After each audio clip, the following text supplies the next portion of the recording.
বৃষ্টি ভেজা ঠান্ডা ঠান্ডা ওয়েদারে আজ হয়ে যাবে হাঁসের মাংস রান্নার রেসিপি। হ্যালো গাইজ, আসসালামু আলাইকুম। আশা করছি সবাই অনেক অনেক বেশি ভালো আছেন, আমিও আলহামদুলিল্লাহ। অনেকদিন পরে আপনাদের মাঝে নতুন একটি রেসিপি নিয়ে উপস্থিত হয়েছি। আর আজকের রেসিপিটি হচ্ছে চীনা হাঁসের মাংস রান্না, তাও আবার লাকড়ির চুলায়। কথা না বাড়িয়ে রেসিপিটি শুরু করি, ইনশাল্লাহ ভালো লাগবে। চলুন।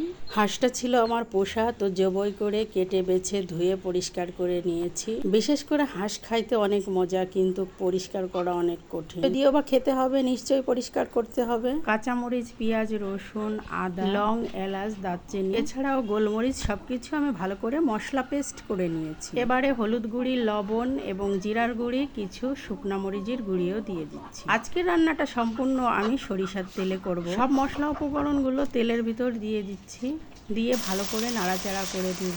মশলাটাকে অবশ্যই ভালোভাবে কষিয়ে নিতে হবে। আর যে পর্যায়ে এসে তেল ছেড়ে দেবে এমন একটা ভাব হয়ে এসেছে, মানে উপরে তেল ভেসে ভেসে উঠবে, এই পর্যায়ে বুঝে নিতে হবে আমাদের মশলাটা পারফেক্টভাবে ভেজে নেওয়া হয়ে গেছে। এখন আমি মাংসগুলোকে আস্তে আস্তে দিয়ে দিচ্ছি। একটা চীন হাঁসে কিন্তু অনেকগুলো মাংস হয়, আর সেই পরিমাণ মতনই মশলা দিতে হয়। অতিরিক্ত মশলা দিলে খাবারের টেস্টটা নষ্ট হয়ে যায়, এই জন্য আইডিয়া করে পরিমাণ মতন দিয়েছি। চুলোর জাল খাইতে দিয়ে আমি নাড়াচাড়া করে দিচ্ছি। এভাবে মাংসটাকে খুব ভালোভাবে কষিয়ে নেব, যতক্ষণ পানি না টানতেছে ততক্ষণে নাড়াচাড়া করে নেব। আমি অফ ক্যামেরায় এখানে ঢাকনা দিয়ে ঢেকে নিয়েছিলাম। আমি মাংসগুলোকে নাড়াচাড়া করতে করতে বাদামি একটা কালার চলে এসেছে, দেখতেই পাচ্ছেন। আর এই পর্যায়ে এসে এখানে কিছু আলু দিয়ে দিচ্ছি। আলুটা দিয়ে এবার আমি ভালো করে নাড়াচাড়া করে নিব। আর অবশ্যই হাঁসের মাংস রান্না করতে তেলের পরিমাণটা কিন্তু বাড়িয়ে দিতে হবে। আমি একটু পানিও দিয়ে দিলাম। পানিটা দিয়ে এখন কিছু নারকেল দিয়ে দিচ্ছি, তবে আপনারা চাইলে বেটেও দিতে পারেন। তো আমার হাতে সময় কম ছিল, যার কারণে আমি আস্তে আস্তে কেটে দিয়েছি।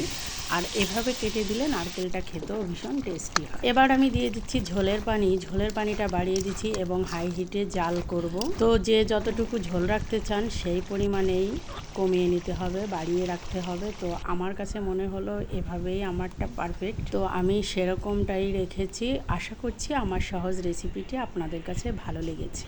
তো আজ এ পর্যন্তই। সবাই ভালো থাকবেন, সুস্থ থাকবেন। আল্লাহ হাফিজ।